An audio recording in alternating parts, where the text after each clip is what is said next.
السلام علیکم ورحمۃ اللہ۔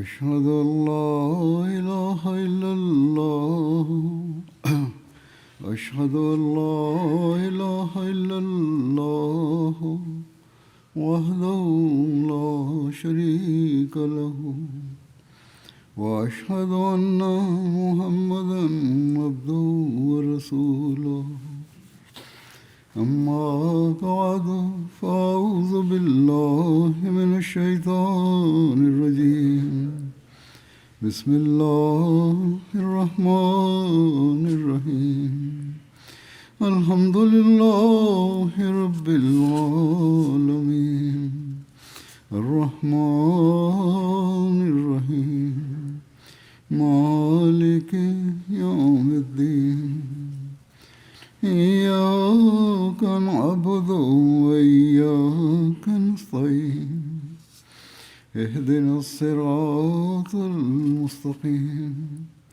صراط الذين أنعمت عليهم غير المغضوب عليهم ولا الضالين۔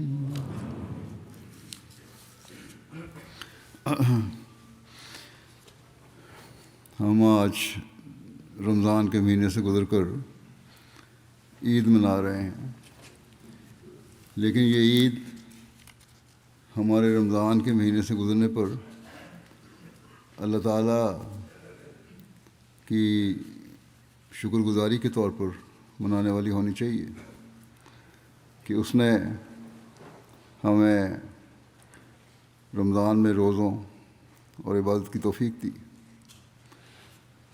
بہت سے لوگوں کو تہجد پڑھنے کی توفیق ملی، بعض کو تراویح پڑھنے کی توفیق ملی، بلکہ کافی تعداد میں تراویح پڑھنے لوگ آتے ہیں۔ اسی طرح قرآن کریم باقاعدہ پڑھنے اور ختم کرنے کی توفیق ملی، درس سننے کی توفیق ملی، جماعتوں میں قرآن کریم کے درس بھی ہوتے ہیں، ذکر الہی کی توفیق ملی، بعض لوگوں کو اعتکاف بیٹھنے کی بھی توفیق ملی۔ جہاں آزادی ہے وہاں تو ہم اعتکاف بیٹھ سکتے ہیں، لیکن پاکستان جیسے ملکوں میں اعتکاف بیٹھنا بھی مشکل ہے، کیونکہ وہاں ہم عبادت کر نہیں سکتے اور قانون ہمیں پکڑتا ہے۔ بہرحال ہمیں دعا کرنی چاہیے اللہ تعالیٰ جلد سے سامان پیدا فرمائے کہ یہ پابندیاں ختم ہوں اور ہم آزادی کے ساتھ پاکستان میں بھی عبادت کا حق ادا کرنے والے بن سکیں۔ بہرحال جو مقصد میں نے بیان کیا ہے یہی رمضان سے گزرنے اور اس کے دن گزارنے کا مقصد ہے۔ اگر ان دنوں میں اس مقصد کو حاصل کرنے کی طرف توجہ پیدا نہیں ہوئی تو ایسے لوگوں کے لیے عید صرف ایک تہوار ہے جسے وہ منا رہے ہیں، خوشی کے لیے اکٹھے ہوئے، نئے کپڑے پہنے، دعوتیں اڑائیں اور بس مقصد پورا ہو گیا۔ حالانکہ یہ عید کا ہرگز مقصد نہیں ہے، یہ تو ایک شکرانہ ہے، شکر گزاری کے طور پر ہے کہ اللہ تعالیٰ نے اتنا عرصہ ہمیں قربانیوں کی جو توفیق دی، حقوق اللہ اور حقوق العباد ادا کرنے کی جو توفیق دی، اور پھر آج ہمیں اس کے لیے عید منانے کا حکم دیا، اس پر ہم اللہ تعالیٰ کی شکر گزاری کریں۔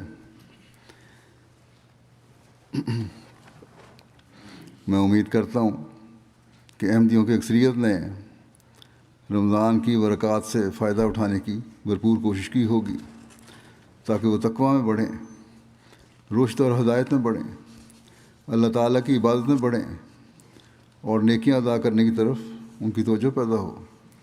اس کے لیے اللہ تعالیٰ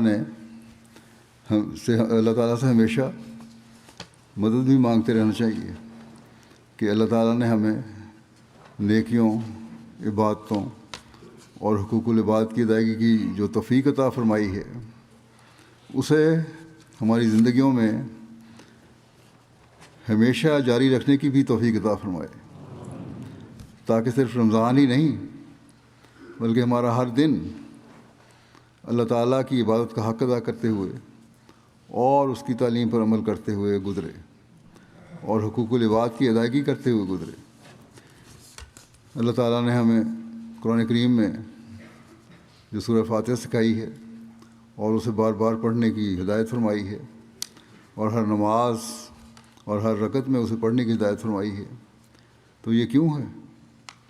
یہ اس لیے ہے کہ ہم ہمیشہ یاد رکھیں کہ ہم نے اللہ تعالیٰ کی بندگی اور اس کی عبادت کا حق ادا کرنے کی ہمیشہ کوشش کرتے رہنا ہے، اور اس کے حکموں پر عمل کرنے کی ہمیشہ کوشش کرنی ہے۔ سورہ فاتحہ میں اللہ تعالیٰ کی بنیادی صفات کا ذکر ہے، اور اس حوالے سے اس کی شکر گزاری کا اظہار ہے، ہدایت کا راستہ تلاش کرنے، انعام یافتہ لوگوں میں شامل ہونے، اور اللہ تعالیٰ کے غضب اور گمراہی سے بچ کر اس کی پناہ میں آنے کے لیے اللہ تعالیٰ نے اس صورت میں توجہ دلائی ہے کہ ان نیکیوں کے حصول اور اللہ تعالیٰ کے فضلوں کا وارث بننے اور اس کی ناراضگی اور سزا سے بچنے کے لیے اس بات پر اپنی توجہ رکھو کہ یہ ہمارا مقصد ہے۔ اللہ تعالیٰ نے اس صورت میں فرمایا ہے کہ ایاک نعبد و ایاک نستعین، کہ اے اللہ ہم تیری عبادت کرتے ہیں اور تیری عبادت کرنا چاہتے ہیں اور تیری عبادت کا دم بھرتے ہیں، لیکن اس کے لیے ہم میں طاقت اور توجہ تیرے فضل اور تیری مدد سے ہی پیدا ہو سکتی۔ بس اے اللہ ہمیں اس کے لیے مدد عطا فرما۔ اس دعا سے انسان کا مکمل انحصار خدا تعالیٰ کی طرف ہو جاتا ہے، پھر کبھی یہ خیال نہیں آتا اور نہ آ سکتا کہ میری کسی قابلیت کی وجہ سے یہ انعامات اور عبادت کی توفیق مجھے ملی ہے یا مل سکتی ہے یا مل رہی ہے۔ لیکن یہ بھی اللہ تعالیٰ کا ہی ارشاد ہے کہ پہلے بندے کی پہل جو ہے وہ بندے کی طرف سے ہو، ابتدا بندے کی طرف سے ہو، پھر جب بندہ خدا تعالیٰ کی طرف آنے کی کوشش کرتا ہے تو جیسا کہ حضرت صلی اللہ علیہ وسلم نے فرمایا کہ جب انسان ایک بالشت خدا کی طرف آتا ہے تو وہ دو بالشت آتا ہے۔ بندہ ایک قدم اٹھاتا ہے تو اللہ تعالیٰ دو قدم اٹھاتا ہے۔ بندہ جب چل کر اس کے پاس آتا ہے تو خدا تعالیٰ دوڑ کر آتا ہے۔ بس اس نقطے کو ہمیشہ ہمیں یاد رکھنا چاہیے کہ اگر ہم رمضان کی برکات سے مستقل فیض پانا چاہتے ہیں تو ہمیں اس کے لیے کوشش کرنی ہوگی، مستقل اللہ تعالیٰ کی طرف قدم بڑھانے ہوں گے، اس کی طرف چل کر جانا ہوگا، اس کی آغوش میں آنے کے لیے کوشش اور دعا کرنی ہوگی۔ حضرت مسیح موعود علیہ الصلوۃ والسلام نے ایاک نعبد و ایاک نستعین کے حوالے سے جو پرمعارف وضاحت مختلف جگہوں پر فرمائی ہے، اس میں سے میں بعض پیش کرتا ہوں۔ آپ نے فرمایا ایاک نعبد و ایاک نستعین، یعنی تیری ہی عبادت کرتے ہیں اور تجھ سے ہی امداد چاہتے ہیں۔ فرماتے ہیں کہ ایاک نستعین پر ایاک نعبد کو تقدم اس لیے ہے، یعنی ایاک نعبد اس لیے پہلے آیا ہے کہ ہم تیری عبادت کرتے ہیں اور تجھ سے مدد مانگنے کا بعد میں ذکر اس لیے آیا ہے کہ انسان دعا کے وقت تمام قوا سے کام لے کر خدا تعالیٰ کی طرف آتا ہے، یعنی جو انسانی طاقتیں ہیں، جو اسباب ہیں، ان کو استعمال کرنا ہے اور ان کو استعمال کر کے اللہ تعالیٰ کی طرف آنا ہے۔ پہلے یہ انسان کا کام ہے۔ یہ عبادت کا حق ادا کرنے کا صحیح طریقہ ہے۔ فرمایا کہ یہ ایک بے ادبی اور گستاخی ہے کہ قواعد سے کام نہ لے کر اور قانون قدرت کے قواعد سے کام نہ لے کر آ گئے۔ مثلا آپ نے مثال دی کہ کسان اگر تخم ریزی کرنے سے پہلے ہی دعا کرے، بیج نہ ڈالے کھیت میں، اور یہ دعا کرے کہ الہی اس کھیت کو ہرا بھرا کر دے اور پھل پھول لا، تو یہ شوخی اور ٹھٹھا ہے۔ کام تو اس نے کیا نہیں، بیج ڈالا نہیں، زمین کو تیار کیا نہیں، اور یہ دعا شروع کر دی کہ اللہ تعالیٰ اس میں پھل لگا دے، فصل لگا دے، یہ کس طرح ہو سکتا ہے؟ بہرحال کوشش کرنی پڑے گی۔ فرمایا کہ اسی کو خدا کا امتحان اور آزمائش کہتے ہیں، جس سے منع کیا ہے، یعنی خود کچھ نہ کرنا اور اللہ سے صرف مانگتے رہنا کہ یہ ہو جائے۔ اللہ تعالیٰ نے اس بات سے منع کیا ہے کہ کوشش نہ کرو، عمل نہ کرو، اسباب کو استعمال نہ کرو اور پھر صرف دعا کر دو۔ یہ تو تم اللہ تعالیٰ کی آزمائش اور امتحان لینا چاہتے، اور اسے سختی سے منع کیا گیا ہے، اور یہ سخت گناہ ہے۔ فرمایا کہ اور یہ کہا گیا ہے کہ خدا کو مت آزماؤ، یعنی ایاک نعبدو میں بھی یہی بات کہی ہے کہ خدا کو آزماؤ مت بلکہ کام کرو۔ آپ فرماتے ہیں کہ یہ سچی بات ہے کہ جو شخص اعمال سے کام نہیں لیتا وہ دعا نہیں کرتا بلکہ خدا تعالیٰ کی آزمائش کرتا ہے۔ اس لیے دعا کرنے سے پہلے ہی اپنی تمام طاقتوں کو خرچ کرنا ضروری ہے، اور یہی معنی اس دعا کے ہیں۔ پہلے لازم ہے کہ انسان اپنے اعتقاد، اپنے اعمال میں نظر کرے، کیونکہ خدا تعالیٰ کی عادت ہے کہ اصلاح اسباب کے پیرائے میں ہوتی ہے۔ اسباب استعمال ہوں گے تو اصلاح بھی ہوگی، کوشش ہوگی تو اس کا مقصد ہی حاصل ہوگا۔ وہ لوگ اس مقام پر ذرا غور کریں جو کہتے ہیں کہ جب دعا ہوئی تو اسباب کی کیا ضرورت ہے۔ وہ نادان سوچیں کہ دعا بجائے خود ایک مخفی سبب ہے جو دوسرے اسباب کو پیدا کر دیتا ہے، اور ایاک نعبدو کا تقدم ایاک نستعین پر جو کلمہ دعائیہ ہے اس امر کی خاص تشریح کرتا ہے کہ اسباب کو استعمال میں لاؤ اور پھر اللہ تعالیٰ پر بھروسہ کرو، پھر اللہ تعالیٰ ان اسباب میں برکت ڈالے گا، اور اس کے لیے اللہ تعالیٰ سے مدد مانگو کہ اس میں اللہ تعالیٰ برکت ڈالتا چلا جائے۔ بس آپ نے فرمایا کہ یہ انسانی کوشش کبھی کم نہیں ہونی چاہیے۔ ہم صرف رمضان کے ایک مہینے میں یہ کوشش کر کے عید کی خوشیاں نہ منانے لگ جائیں کہ اب ہم نے جو کچھ کرنا تھا کر لیا اور اب اللہ تعالیٰ ہمیں سب کچھ دے دے گا۔ یہ بالکل غلط بات، اور ایسا ہرگز نہیں ہونا چاہیے ایک مومن سے، بلکہ اس کو مومن کو تو کوشش، عبادت، ذکر الہی، نیکی کی باتوں اور حقوق العباد کی ادائیگی کی طرف ہمیشہ توجہ رکھنی ہوگی، تبھی اس کا حقیقی فیض حاصل ہوگا۔ بعض لوگوں کا خیال یہ ہوتا ہے کہ رمضان میں ہم نے جو کوشش قربانی کر دی ہے اب خدا تعالیٰ کا فرض ہے کہ وہ اس کے بدلے ہمیں تمام زندگی نہیں تو کم از کم اگلے رمضان تک اپنے فضلوں سے نوازتا رہے۔ بعض لوگ ایسی سوچ رکھتے ہیں، اور ایسی سوچ رکھنے والوں کی ایک مثال ہر زمانے میں پیدا ہوتے ہیں ایسے لوگ۔ حضرت مسلم موعود کے زمانے میں بھی تھا، تو آپ نے ایک مثال دی ہے اپنے خطبے میں، عید کے خطبے میں ہی اپنا واقعہ بیان کیا ہے۔ فرماتے ہیں کہ میں دعا کروا رہا تھا، آخری رمضان کی دعا ہوگی، کہتے ہیں کہ میرے کان میں یہ آواز آئی کسی شخص کی، کوئی شخص کہہ رہا تھا کہ اے خدا، تو جانتا ہے کہ ہم نے کس طرح تکالیف اٹھا کر تیرے لیے روزے رکھے ہیں، حالانکہ آپ نے فرمایا حالانکہ اللہ تعالیٰ کے احکام کی تعمیل میں مومن تکلیف محسوس نہیں کرتا، بے شک اسے جسمانی طور پر کچھ تکلیف بھی ہوتی ہے مگر اس کا احساس نہیں کرتا۔ وہ تو خدا تعالیٰ کے راستے میں انتہائی تکلیف اٹھا کر بھی شرمندہ ہوتا ہے کہ اس نے کچھ نہیں کیا۔ اور یوں بھی اگر دیکھا جائے تو ہم نے خدا تعالیٰ کے لیے کیا تکلیف اٹھائی ہے۔ ہزاروں لوگ ایسے ہیں جن کو روٹی نہیں ملتی، فاقے وہ مجبور ہوتے ہیں، لیکن جسے ملتی ہے وہ اگر روزہ رکھ کر یہ کہے کہ اس نے تکلیف اٹھا کر روزہ رکھا ہے تو وہ خدا تعالیٰ کی نعمتوں کی ناشکری کرنے والا ہے۔ اللہ تعالیٰ سے مانگنے کی ہزاروں راہیں ہیں، بہت طریقے بھی ہیں۔ یہ کیا ضروری ہے کہ مانگنے کے لیے بے ادبی کا طریقہ اختیار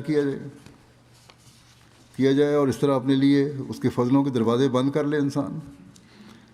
یاد رکھو کہ روزے رکھنے کی توفیق بھی اللہ تعالیٰ کے فضل سے ہی ملتی ہے، بس اگر اس دعا کرنے والے کی نیت غلط نہیں بھی تھی تب بھی کم علمی اور غم غور کی وجہ سے یہ الفاظ نکلے اس کے منہ سے. اس لیے دعاؤں میں اللہ تعالیٰ سے مدد مانگنے میں بھی سوچ سمجھ کر دعا کرنی چاہیے اور مناسب الفاظ استعمال کرنے چاہیے. حضرت مسلم موعود نے اس بارے میں لکھا ہے اس کی وضاحت کرتے ہوئے کہ اگر ہم نے روزے رکھے ہیں تو خود کوئی تکلیف نہیں اٹھائی بلکہ اللہ تعالیٰ نے ہم پر احسان کیا ہے کہ ہمیں نیکی کا موقع دیا. فرماتے ہیں کہ اگر میرے دل میں اس قسم کا خیال آتا کہ روزوں کے حوالے سے دعا مانگوں تو اس طرح نہ کہتا بلکہ یوں کہتا کہ اے خدا تو نے ہمیں توفیق دی کہ روزے رکھ سکیں. اب تو اپنے اس فضل کو مکمل کر دے. خدایا اس سارے مہینے میں تو نے ہم پر فضل کیا ہے. اب عید کو ہمارے لیے مکمل کر کے اپنے فضل کو مکمل کر دے. یعنی عید کی جو برکات ہیں وہ بھی ہمیں ملیں اور تیرے فضل سے روزہ رکھنے کی جو توفیق ملی ہے اب اسے بھی قبول فرما. ان برکات اور فضلوں کا تسلسل قائم رہے اور اس عید میں بھی ہم ان برکات سے فائدہ اٹھانے والے ہوں. تو آپ نے لکھا ہے کہ یہ دعا بے شک اچھی ہے, اس شخص کی نیت بھی اچھی ہوگی, لیکن قلت تدبر اور سوچ کی کمی کی وجہ سے اس نے دعا کی شکل بگاڑ دی. مجھے یہ کہنے کہ تکلیف اٹھا کر روزے رکھیں, اگر وہ یہ کہتا کہ اے اللہ تو نے کتنا فضل کیا ہے کہ روزے رکھنے کی توفیق عطا کی ہے, مگر اب اس فضل کو ادھورا نہ رکھیو, اسے مکمل کر کے ہمیں عید بھی دکھا دے, تو یہ کیسی خوبصورت دعا ہو جاتی. مومن کے اعمال اللہ تعالیٰ کے فضل اور احسان کے ماتحت ہوتے ہیں, اس کے بغیر وہ انہیں مکمل نہیں کر سکتا. بہرحال اب عید کے حوالے سے ہمیں یہی دعا کرنی چاہیے کہ اے اللہ تعالیٰ تو نے ہمیں آج عید منانے کی توفیق دی ہے, ہمارے روزوں کے بعد تو نے ہم پر یہ فضل کیا ہے. اب اس رمضان سے جڑی ہوئی تمام خوشیاں بھی ہمیں دکھا, اور عید کی جو حقیقی خوشیاں ہوتی ہیں وہ بھی ہمیں دکھا. ہماری اصل عید تو وہ ہوگی جب ہم تیری توحید اور تیری حکومت کو دنیا میں قائم ہوتا دیکھیں گے. آج کل مسلمانوں کی حالت قابل رحم ہے, ہر ایک کو پتہ ہے, اور جب ہم اس قابل رحم حالت کو پروکار حالت میں بدلتا دیکھیں گے, حضرت صلی اللہ علیہ وسلم کے پیغام کو دنیا کے ہر فرد کے دل میں قائم ہوتا دیکھیں گے, آپ کے غلام صادق کے مشن کو پورا ہوتا دیکھیں گے, اور دجالی قوتوں کی تمام طاقتوں کو پارا پارا ہوتا دیکھیں گے, تبھی وہ حقیقی عید ہوگی جو ایک مومن کی عید ہوتی ہے, ورنہ یہ صرف باتیں ہیں. حضرت مسیح علیہ السلام نے جیسا کہ میں نے کہا بہت جگہ ایاک نعبد و ایاک نستعین کی پرمعرفت وضاحت فرمائی ہے.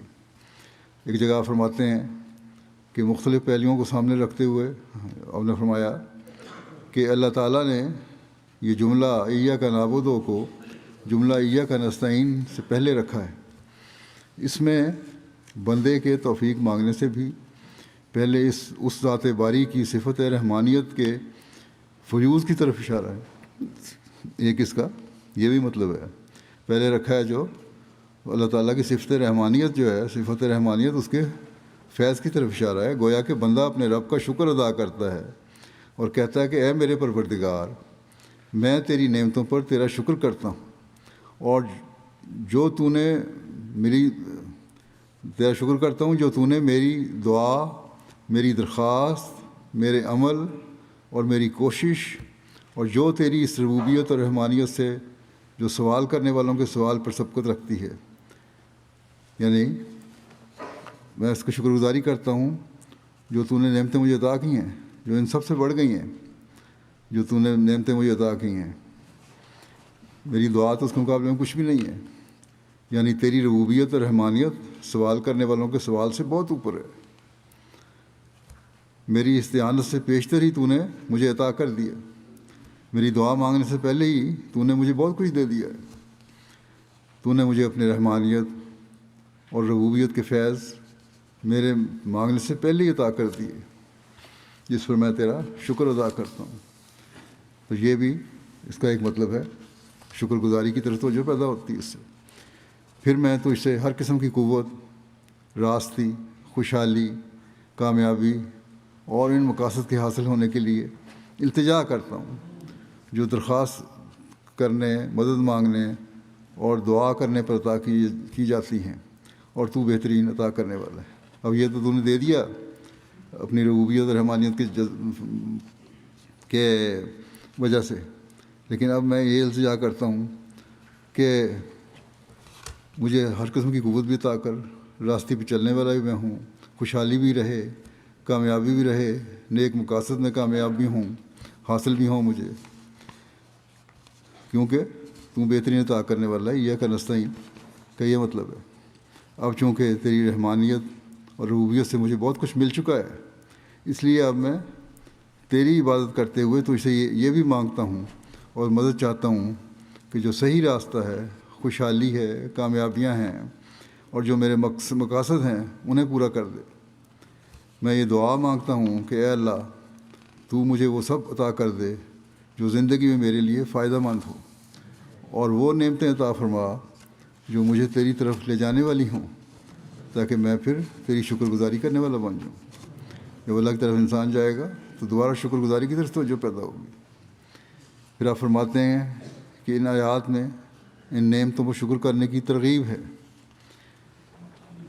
فرمایا اور جن چیزوں کی تمنا انسان کو ہو سکتی ہے ان کے لیے صبر کے ساتھ دعا کرنے اور کامل اور اعلیٰ چیزوں کی طرف شوق بڑھانے کی ترغیب دی گئی ہے۔ یہ بھی ایک اس کی تفسیر ہے، اس کی یہ ترغیب دی گئی ہے دعا کرنے کی طرف۔ اس سے اللہ تعالیٰ نے انسان کو یہ ترغیب دی ہے کہ نعمتوں کے حصول کی جو تمنائیں ہیں انہیں پانے کے لیے دعا کرو، تاکہ تم مستقل شکر کرنے والوں اور صبر کرنے والوں میں شامل ہو جاؤ۔ پھر آپ فرماتے ہیں کہ ان آیات میں ترغیب دی گئی ہے کہ بندے کی اپنی طرف ہمت اور قوت کی نسبت کی نفی ہے، یعنی ہماری کوئی طاقت نہیں، سب کچھ اللہ تعالیٰ کی عطا ہے، اور اس سے آس لگا کر، امید رکھ کر ہمیشہ سوال، دعا، عاجزی اور حمد کرتے ہوئے اپنے آپ کو اللہ سبحانہ کے سامنے ڈال دینے کی، اور خوف اور امید کے ساتھ اس شیر خوار بچے کی مانند، جو دودھ پیتے بچے کی مانند جو دایا کی گود میں ہو، اپنے آپ کو اللہ تعالیٰ کا محتاج سمجھنے کی ترغیب ہے۔ اور تمام مخلوق سے اور زمین کی سب چیزوں سے موت یعنی پوری لا تعلقی کی ترغیب ہے۔ فرمایا کہ اس میں ایک نقطہ یہ بھی ہے کہ انسان انتہائی عاجزی سے اللہ تعالیٰ کی حمد کرتا ہوا اپنے آپ کو اس کے سامنے اس طرح ڈال دے جس طرح ایک دودھ پیتا بچہ دایا یا ماں کی گود میں ہوتا ہے، اور یہی اس دعا کا اصل مقصد ہے۔ اگر اس طرح کرو گے اور اس مقصد کو حاصل کر لو گے تو تبھی حقیقت میں تم اس کی گہرائی تک پہنچ سکتے ہو۔ اس کے لیے یہ ضروری ہے کہ انسان کا دنیا کی چیزوں پر جو انحصار ہے، اسباب سے فائدہ کے لیے بھی اللہ تعالیٰ اس کو چھوڑو، اور اسباب سے فائدہ کے لیے بھی اللہ تعالیٰ کی مدد کی ضرورت ہے، اللہ تعالیٰ سے مدد مانگو۔ اسی طرح ان آیات میں اس امر کا اقرار اور اعتراف کرنے کی ترغیب دلائی گئی ہے کہ ہم تو کمزور ہیں، تیری دی ہوئی توفیق کے بغیر تیری عبادت نہیں کر سکتے، اور تیری مدد کے بغیر ہم تیری رضا کی راہوں کی تلاش نہیں کر سکتے۔ ہم تیری مدد سے کام کرتے ہیں اور تیری مدد سے حرکت کرتے ہیں، یعنی ہمارا ہر حرکت و سکون تیری مدد کے ساتھ ہی ہے، اور ہم تیری طرف جلن کے ساتھ ان عورتوں کی طرح جو اپنے بچوں کی موت کے غم میں گھل رہی ہوتی ہیں، اور عاشقوں کی طرح جو محبت میں جل رہے ہوتے ہیں تیری طرف دوڑتے ہیں، یعنی انتہائی محبت، عشق اور فکر کی حالت میں تیری طرف آ رہے ہیں۔ یہ ایک بڑا اہم نقطہ ہے جسے ہمیں ہمیشہ یاد رکھنا چاہیے۔ پھر فرماتے ہیں کہ ان آیات میں کبر اور غرور کو چھوڑنے کی، نیز معاملات کے پیچیدہ ہونے اور مشکلات کے گھیر لینے پر محض اللہ تعالیٰ کی طرف سے ملنے والی طاقت اور قوت پر بھروسہ کرنے کی اور منکسر المزاج لوگوں میں شامل ہونے کی ترغیب ہے۔ جب یہ عاجزی پیدا ہوگی تو تبھی حقیقت میں دعاؤں کی قبولیت کی طرف بھی توجہ پیدا ہوگی، اور دعاؤں کی قبولیت بھی اللہ تعالیٰ فرماتا ہے پھر، اور انسان مکمل طور پر اللہ تعالیٰ کی گود میں جب گرے گا تو تبھی یہ مقصد بھی حاصل ہوگا۔ عاجزی انتہائی ضروری چیز ہے۔ گویا کہ اللہ تعالیٰ فرماتا ہے کہ اے میرے بندو، اپنے آپ کو مردوں کی طرح سمجھو اور ہر وقت اللہ تعالیٰ سے قوت حاصل کرو۔ بس تم میں سے نہ کوئی جوان اپنی قوت پر اترائے، نہ کوئی بوڑھا اپنی لاٹھی پر بھروسہ کرے کہ میرا سہارا ہے، میں سارے کے چل سکتا ہوں، نہ کوئی عقل مند اپنی عقل پر ناز کرے، اور نہ کوئی فقیہ اپنے علم کی صحت اور اپنی سمجھ اور اپنی دانائی کی عمدگی پر اعتبار کرے، اور نہ کوئی ملہم اپنے الہام، اپنے کشف یا اپنی دعاؤں کے خلوص پر تکیہ کرے، کیونکہ اللہ تعالیٰ جو چاہتا ہے کرتا ہے، اور جس کو چاہے دھتکار دیتا ہے، اور جس کو چاہے اپنے خاص بندوں میں داخل کر لیتا ہے۔ ایاک نستعین میں نفس امارہ کی شر انگیزی کی شدت کی طرف اشارہ ہے، جو نیکیوں کی طرف راغب ہونے سے یوں بھاگتا ہے جیسے انسدی اونٹنی، ایسی اونٹنی جس کو سدھایا نہ ہوا اور وہ قابو میں نہ آئے۔ بس ہم تمام تر کوششیں کر کے، اسباب استعمال کر کے، اور اللہ تعالیٰ کی عبادت کرنے کے بعد ایاک نستعین کے ذریعے اس لیے مدد مانگتے ہیں تاکہ وہ ہمیں تمام شرور سے بچائے، کیونکہ شر کی وجہ سے نیکیوں کی طرف توجہ پیدا نہیں ہوتی۔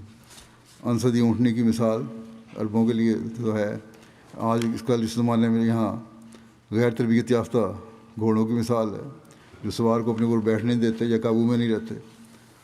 تو اسی طرح شیطان بفرا ہوتا ہے۔ فرمایا کہ یہ ایک اژدہا کی طرح ہے جس کا شر بہت بڑھ گیا، اور اس نے ہر ڈسے ہوئے کو بوسیدہ ہڈی کی طرح بنا دیا ہے۔ اژدہا جب اپنے شکار کو بالکل توڑ مروڑ کے رکھ دیتا ہے اور بوسیدہ ہڈی بن جاتا ہے وہ، اور فرمایا کہ تو دیکھ رہا ہے کہ وہ زہر پھونک رہا ہے، شیطان اپنا زہر پھونک رہا ہے اژدہے کی طرح، سانپ کی طرح۔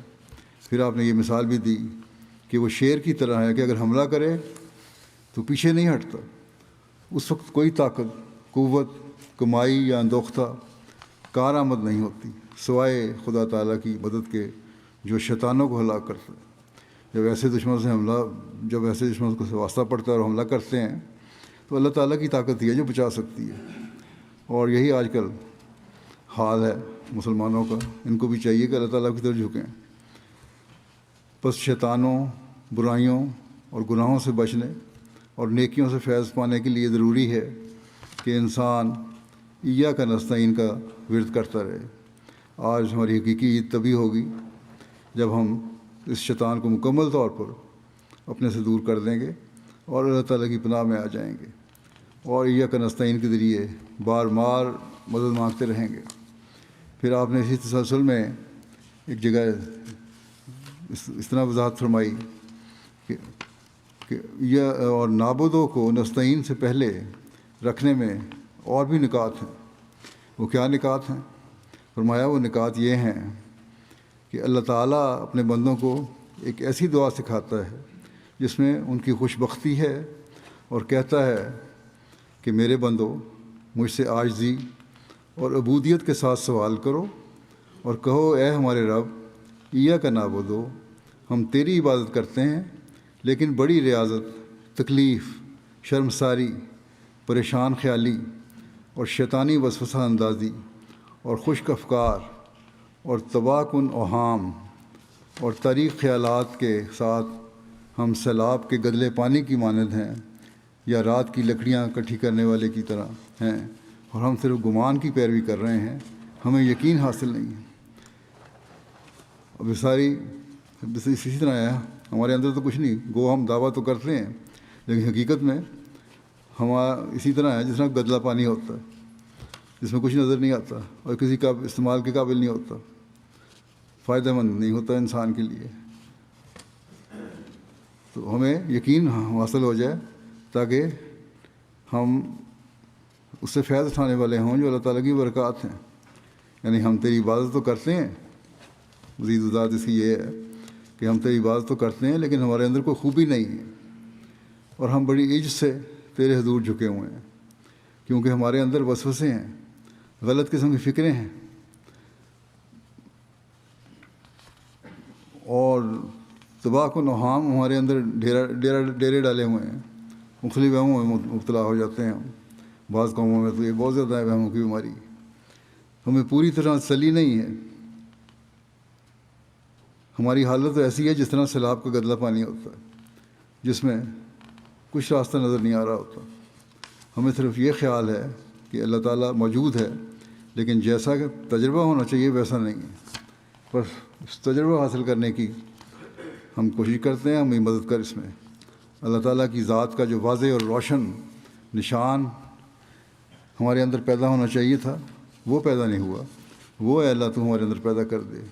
اس لیے ہم تیری عبادت کرتے ہیں کہ وہ نشان ہمارے اندر پیدا ہو جائے، اور اس کے لیے ہم تجھ سے مدد مانگتے ہیں، کیونکہ ابھی تک تو ہمارا یہ حال ہے کہ ہم صرف سنی سنائی باتوں پر یقین کیے ہوئے ہیں. ہم چاہتے ہیں کہ ہمیں ذاتی تجربہ بھی ہو، تیرا القاء بھی حاصل ہو، ہماری دعاؤں کی قبولیت کا نظارہ بھی نظر آئے، اور ہماری عبادت کا پھل بھی ہمیں ملے. اس کے لیے ہم تجھ سے مدد مانگتے ہیں کہ اے اللہ تعالیٰ تو ہمیں وہ حالت دکھا کہ ہم حقیقت میں تیری عبادت کی حقیقت کو سمجھنے والے ہوں. پھر فرمایا کہ ایّا کا نستعین کہو، یعنی ہم تجھ سے ہی مدد مانگتے ہیں، اور ذوق شوق حضور قلب بھرپور ایمان کے لیے، روحانی طور پر تیرے احکام پر لبیک کہنے کے لیے، سرور اور نور کے لیے، اور معارف کے زیورات اور مسرت کے لباسوں کے ساتھ دل کو آراستہ کرنے کے لیے تجھ سے ہی مدد طلب کرتے ہیں، ہم تیرے فضل کے ساتھ یقین کے میدانوں میں سبقت لے جانے والے بن جائیں، اور اپنے مقصد کو انتہا تک پہنچائیں، اور حقائق کے دریاؤں پر وارد ہو جائیں. یعنی گدلے پانی سے نکل کر ہم صاف پانی کے سمندر میں تیرنے والے بن جائیں، اور ہر طرف تیرے نور اور معرفت کا جلوہ ہمیں نظر آئے. حقیقت میں جب یہ حالت ہوگی تو وہی انسان کی کامیابی کی زندگی ہے، اور ایک مومن کی کامیابی کی زندگی ہے. پھر مزید وضاحت کرتے ہوئے آپ نے یہ فرمایا کہ اللہ تعالیٰ کے الفاظ ایّاک نعبدو میں ایک اور اشارہ ہے، اور وہ یہ کہ اللہ تعالیٰ اس آیت میں اپنے بندوں کو اس بات کی طرف ترغیب دیتا ہے کہ وہ اس کی اطاعت میں انتہائی ہمت اور کوشش خرچ کریں، اور اطاعت گزاروں کی طرح بر وقت لبیک لبیک کہتے ہوئے اس کے حضور کھڑے رہیں. گویا کہ یہ بندے کہہ رہے ہیں کہ اے ہمارے رب، ہم مجاہدات کرنے، تیرے احکام بجا لانے اور تیری خوشنودی چاہنے میں کوئی کوتاہی نہیں کر رہے، لیکن تجھ سے ہی مدد چاہتے ہیں، اور عجب اور ریا میں مبتلا ہونے سے تیری پناہ مانگتے ہیں. ہر قسم کی تصنع اور بناوٹ میں مبتلا ہونے سے تیری پناہ چاہتے ہیں. کسی قسم کا کوئی دکھاوا نہ ہو ہمارے اندر، کسی قسم کی بناوٹ نہ ہو، اور ہماری عبادتیں حقیقت میں تیری ہی خاطر ہوں. اس لیے ہم تجھ سے مدد چاہتے ہیں کہ ہماری یہ حالت پیدا کر دے کہ حقیقت میں تیری خاطر ہی ہماری باتیں ہوں، اور تیری خاطر ہی ہمارا تیری طرف جھکنا ہو. ہم تجھ سے ایسی توفیق طلب کرتے ہیں جو ہدایت اور تیری خوشنودی کی طرف لے جانے والی ہو، اور ہم تیری اطاعت اور تیری عبادت پر ثابت قدم رہیں. بس تو ہمیں اپنے اطاعت گزار بندوں میں لکھ لے. یہ ثابت قدمی ہونی چاہیے. یہ نہیں کہ رمضان کے چند دن گزار لیے تو باتیں مکمل ہو گئیں، بلکہ انسان ثابت قدم ہو، اس میں مستقل مزاجی ہو، اور وہ ہمیشہ اللہ تعالیٰ کی طرف جھکنے والا رہے. تب ہی حقیقت میں صحیح عابد ہونے کا حق ادا ہوتا ہے. فرمایا یہاں ایک اور اشارہ بھی ہے، اور وہ یہ کہ بندہ کہتا ہے کہ اے میرے رب، ہم نے تجھے معبودیت کے ساتھ مخصوص کر رکھا ہے، اور تیرے سوا جو کچھ بھی ہے اس پر تجھے ترجیح دی ہے. بس ہم تیری ذات کے سوا اور کسی چیز کی عبادت نہیں کرتے. ہم تجھے ہر چیز پر ترجیح دیتے ہیں، اور تیرے علاوہ کسی کی عبادت نہیں کر رہے. ہم تجھے واحد یگانہ مانتے ہیں، ماننے والوں میں سے ہیں. اس آیت میں خدائے عز و جل نے اس امر کی طرف اشارہ فرمایا ہے کہ یہ دعا تمام بھائیوں کے لیے ہے نہ صرف دعا کرنے والے کی اپنی نیت کے لیے۔ اس میں اللہ تعالیٰ نے مسلمانوں کو باہمی مصالحت، اتحاد اور دوستی کی ترغیب دی ہے، اور یہ کہ دعا کرنے والا اپنے آپ کو اپنے بھائی کی خیر خواہی کے لیے اسی طرح مشقت میں ڈالے جیسا کہ اپنی ذات کی خیر خواہی کے لیے اپنے آپ کو مشقت میں ڈالتا ہے۔ بس جب یہ سوچ پیدا ہوگی تو پھر ہم عید کے دنوں میں اپنے بھائیوں کا خیال بھی رکھنے والے ہوں گے، صلح صفائی کی طرف بھی قدم اٹھانے والے ہوں گے، چھوٹی چھوٹی رنجشوں اور ہلکے ہلکے اعتراضوں پر آپس میں دوریاں پیدا کرنے والے نہیں ہوں گے، بلکہ ان کو ایک دوسرے کی خیرخواہی اور بھلائی چاہنے والے ہوں گے۔ بالکل اسی طرح جس طرح انسان خود اپنے لیے خیر خواہی چاہتا ہے اور اپنے آپ کو مشقت میں ڈالتا ہے خیر خواہی اچھائیاں حاصل کرنے کے لیے، اسی طرح بھلائیاں حاصل کرنے میں ڈالتا ہے، اسی طرح اپنے بھائی کے لیے بھی کوشش کرے۔ آپ نے فرمایا کہ اللہ تعالیٰ نے اس دعا میں یہ بھی سکھایا ہے کہ اپنے آپ کو مشقت میں ڈال کر اپنے بھائی کے لیے بھی خیر خواہی چاہو، اس کے لیے بھی بہتری چاہو اور اس سے بھی حسن سلوک کرو، اور فرمایا کہ اس کی یعنی اپنے بھائی کی ضرورتوں کو پورا کرنے کے لیے ایسا ہی اہتمام کرو اور بے چین ہو جاؤ جیسے اپنے لیے بے چین اور مضطرب ہوتے ہو۔ اگر ایسا ہو تو بہت سے امیر لوگ غریبوں کا بھی خیال رکھنے والے بن جائیں، اور عیدیں ان کے لیے بھی حقیقی عید بن جائیں، ان غریبوں کے لیے بھی جو بیچارے قسم پرسی کی حالت میں ہیں، خرچ نہیں کر سکتے، غربت کا شکار ہیں اور فقر و فاقہ کی حالت میں ہیں۔ ان کے لیے بھی اگر ہم ایاک نعبد کی دعا کر رہے ہوں تو عبادت کا حق ادا کرنے کے لیے بندوں کے حقوق بھی ادا کرنے ہوں گے، اور ادا کرنے والے ہم بنیں گے۔ پھر یہ بھی ایک عبادت ہے، اور اس کے لیے بھی اللہ تعالیٰ سے مدد مانگی جائے کہ وہ مجھے توفیق دے کہ میں یہ حق بھی ادا کرنے والا بن جاؤں۔ فرمایا اور اپنے بھائی کے درمیان کوئی فرق نہ کرے اور پورے دل سے اس کا خیر خواہ بن جائے۔ گویا کہ اللہ تعالیٰ تاکیدی حکم دیتا ہے اور فرماتا ہے کہ اے میرے بندو، بھائیوں اور محبوں کے ایک دوسرے کو تحائف دینے کی طرح دعا کا تحفہ دیا کرو۔ جس طرح بھائی اور ایک دوسرے کی محبت کرنے والے ایک دوسرے کو تحفے دیتے ہیں تاکہ محبت بڑھے اور رشتہ مزید مضبوط ہو، اسی طرح تم دعا کا تحفہ دیا کرو ایک دوسرے کو۔ یہ بھی اس میں سکھایا گیا ہے۔ تحفے دینے سے محبت بڑھتی ہے، اس لیے دعاؤں کا تحفہ بھی محبت بڑھانے کے لیے ضروری ہے۔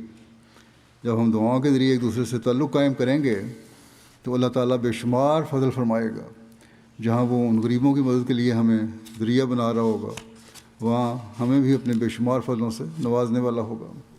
اور فرمایا کہ انہیں شامل کرنے کے لیے اپنی دعاؤں کا دائرہ وسیع کرو اور اپنی نیتوں میں وسعت پیدا کرو، اپنے نیک ارادوں میں اپنے بھائیوں کے لیے بھی گنجائش پیدا کرو، اور باہم محبت کرنے میں بھائیوں، باپوں اور بیٹوں کی طرح بن جاؤ۔ بس جب ایسا ہوگا تو ایک خوبصورت ماحول اور ایک بہترین معاشرہ پیدا ہو جائے گا۔ یہی ایک احمدی معاشرہ ہونا چاہیے جس کے لیے ہمیں کوشش کرنی چاہیے، یہی ایک مسلمان کا کردار ہونا چاہیے، اور یہی ایک حقیقی مسلم معاشرہ ہونا چاہیے۔ کاش کے مسلمان ممالک بھی اس بات کو سمجھیں اور جن لڑائیوں میں الجھے ہوئے ہیں ان سے باہر نکلنے والے ہوں۔ دشمن تو یہی چاہتا ہے کہ ہمیں لڑوا کر آپس میں اپنا فائدہ اٹھاتا رہے۔ اس سے ہم باہر تبھی نکلیں گے جب ایسی محبت پیدا ہوگی۔ 2 ہفتے پہلے خود بھی میں نے تفصیل سے بیان کیا تھا کس طرح دشمن فائدہ اٹھانا چاہتا ہے، اور اب فائدہ اٹھا رہا ہے، اب تو خود کہنے لگ گئے ہیں لوگ۔ بہرحال جب ہم اس اصول پر عمل کریں گے تو ہماری حقیقی عیدیں ہوں گی، اور ہم نہ صرف اپنے آپ کو عید سے فیض یاب کر رہے ہوں گے بلکہ اپنے عزیزوں، قریبیوں، دوستوں اور ضرورت مندوں کو بھی اس سے فیض پانے والا بنانے کی کوشش کر رہے ہوں گے۔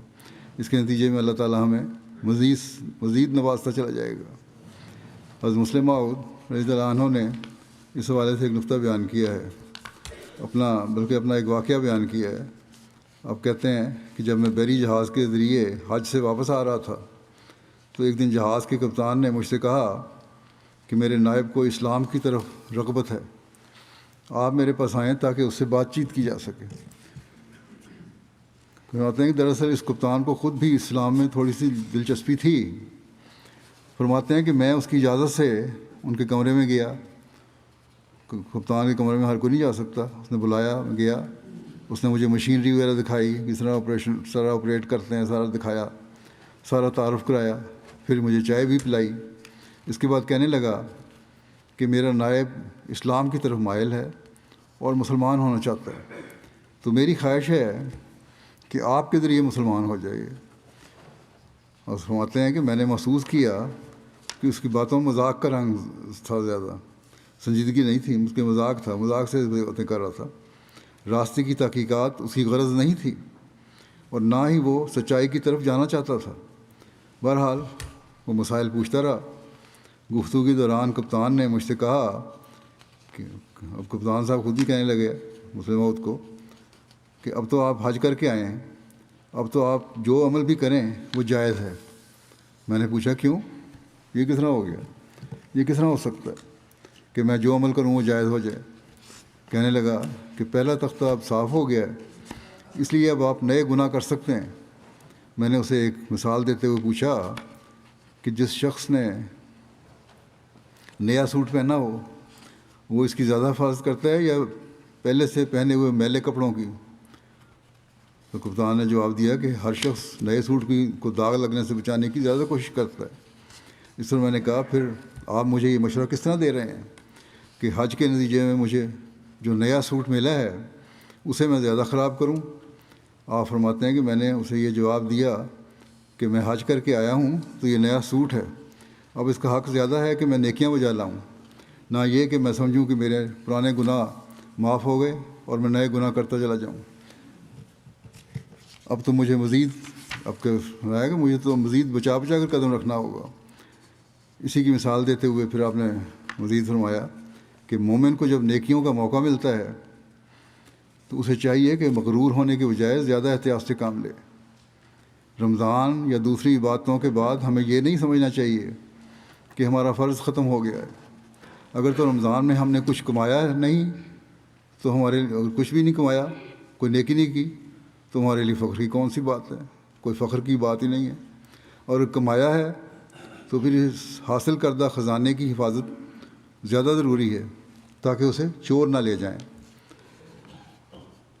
آگے آپ نے واضح فرمایا کہ دیکھو ہمیشہ چور وہیں پڑتا ہے جہاں کچھ ہو، اور جب تم نے کوئی نیکی کی ہے اور خزانہ جمع کیا ہے تو کیا تم سمجھتے ہو کہ شیطان حملہ نہیں کرے گا؟ بس اگر تم نے رمضان میں کچھ کمایا نہیں تو تمہارا فخر فضول ہے، اور اگر کچھ کمایا ہے تو یاد رکھو کہ اب ڈاکہ ضرور پڑے گا۔ اب تمہارے گھر میں خزانہ ہے جسے شیطان چرانے کی کوشش کرے گا۔ یہاں چور شیطان ہے۔ پہلے تمہارے پاس کچھ نہیں تھا، مگر اب رمضان کی وجہ سے تمہارے ہاتھ میں روحانی خزانہ ہے، اور چوروں اور جیب کاٹنے والوں کی طرف سے حملے کا خطرہ ہے۔ اب وہ خزانہ چرانے کی، اور اگر یہ نہ ہو سکے تو تمہارے گھر کو آگ لگانے کی کوشش کریں گے تاکہ خزانہ ضائع ہو جائے۔ اس لیے تمہیں چاہیے، اگر دشمن ہے تو آگ لگانے کی کوشش کرے گا تاکہ خزانہ ضائع ہو جائے۔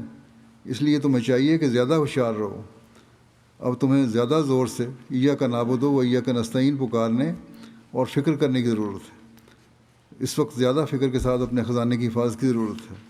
بس جہاں عبادت کرو، جیسا کہ حضرت مسیح علیہ السلام کی بہت ساری مثالوں سے میں نے بتایا ہے کہ ایاک نعبد و ایاک نستعین کے بہت وسیع مطالب ہیں، وہاں اپنی عبادتوں کی حفاظت کا بھی انتظام ہمیں کرنا ہوگا۔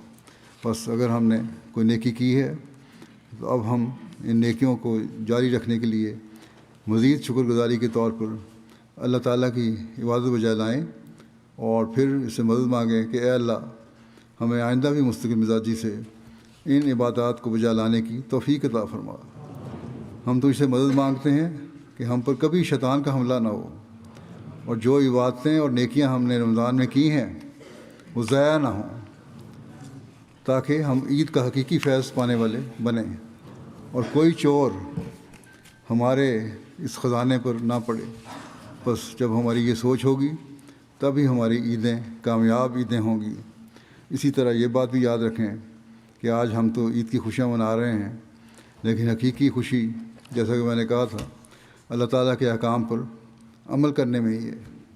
اس کے ساتھ ہمیں ہمیشہ یہ بھی یاد رکھنا چاہیے کہ آج کل مسلمانوں کی جو حالت ہے، اور اکثر ملکوں میں جہاں فساد اور فتنہ اور جنگوں کی صورتحال ہے، وہاں لوگ اپنا فرض پورا کرنے کے لیے عید تو پڑھ رہے ہیں، لیکن ظالمانہ حملوں کی وجہ سے ان کے گھر برباد ہیں اور بے آباد ہو چکے ہیں۔ کوئی بچہ ماں باپ سے محروم ہو گیا ہے، تو کوئی ماں باپ اپنے بچوں سے محروم ہو گئے ہیں، اور ان پر خوف کی حالت طاری ہے۔ اللہ تعالیٰ ان کے لیے آسانیاں پیدا فرمائے اور ان کو بھی توفیق دے کہ حقیقت میں اللہ تعالیٰ کے صحیح عابد بن کر صرف اسی کی طرف جھکنے والے ہوں، دنیاوی خداؤں پر انحصار کرنے والے نہ ہوں۔ یہ دنیاوی خداؤں پر انحصار کا نتیجہ تھا جو آج کل عرب ملکوں میں یہ حال ہو رہا ہے، اور ان کے پیچھے چلنے والے نہ ہوں، تاکہ انہیں دنیا میں آزادی سے رہنے اور اللہ تعالیٰ کی عبادت کا حق ادا کرنے کی توفیق ملے۔ اللہ تعالیٰ انہیں ظالموں کے ظلم سے بچائے، تمام دنیا میں پھیلے ہوئے جماعت کے سب لوگوں کی حفاظتی فرمائے، جیسا کہ حضرت مسیح علیہ السلام نے فرمایا ہے کہ ہم اپنے بھائیوں اور انسانیت کے لیے بھی دعا کریں، ایاک نعبد و ایاک نستعین کہتے رہیں تو ہماری دعائیں بھی قبول ہوں گی۔ اور جب ایسا ہوگا، جب ہماری دعائیں قبول ہوں گی، جب ہم دنیا کو اللہ تعالیٰ کی طرف جھکتا اور آن حضرت صلی اللہ علیہ وسلم کے جھنڈے تلے جب ہم یہ دیکھیں گے کہ دنیا اللہ تعالیٰ کی طرف جھک رہی ہے اور آن حضرت صلی اللہ علیہ وسلم کے جھنڈے کی طرف آ رہی ہے، جب ہم ان کو آتا دیکھیں گے تو یہی ہماری حقیقی خوشی ہوگی۔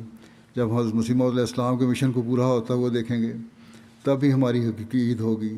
اللہ تعالیٰ ہمیں ایسی عید نصیب کرے تاکہ ہم دنیا کے فسادوں کو ختم کرتا ہوا دیکھیں، ختم ہوتا ہوا دیکھیں، اور ہر جگہ حضرت محمد رسول اللہ صلی اللہ علیہ وسلم کا جھنڈا لہراتا ہوا دیکھیں، اللہ تعالیٰ کی توحید کو قائم ہوتا ہوا دیکھیں۔ اللہ تعالیٰ ہمیں ان دعاؤں کی توفیق عطا فرمائے۔ اللہ تعالیٰ یہ عید ہم سب کے لیے دینی اور دنیاوی لحاظ سے مبارک فرمائے، اس کے لیے بھی دعا کرتے رہیں۔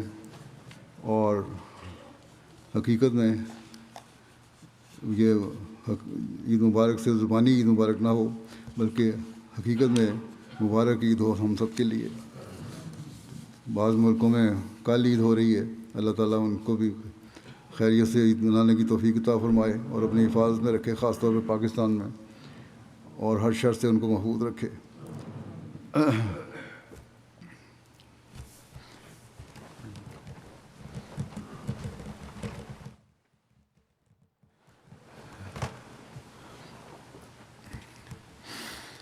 الحمد للہ نحمده ونستعینه ونستغفره ونؤمن به ونتوکل علیہ ونعوذ باللہ من شرور انفسنا ومن سیئات اعمالنا، من يهده الله فلا مضل له ومن يضلل فلا هادي له، ونشهد أن لا إله إلا الله ونشهد أن محمدا عبده ورسوله۔ عباد الله رحمكم الله، إن الله يأمر بالعدل والإحسان وإيتاء ذي القربى وينهى عن الفحشاء والمنكر والبغي يعظكم لعلكم تذكرون۔ اذكروا الله يذكركم وادعوه يستجب لكم ولذكر الله أكبر۔ اب ہم دعا کریں گے۔ دعاؤں میں جیسا کہ میں نے کہا سب کو یاد رکھیں، دعا کر لیں۔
آمین. السلام علیکم ورحمۃ اللہ.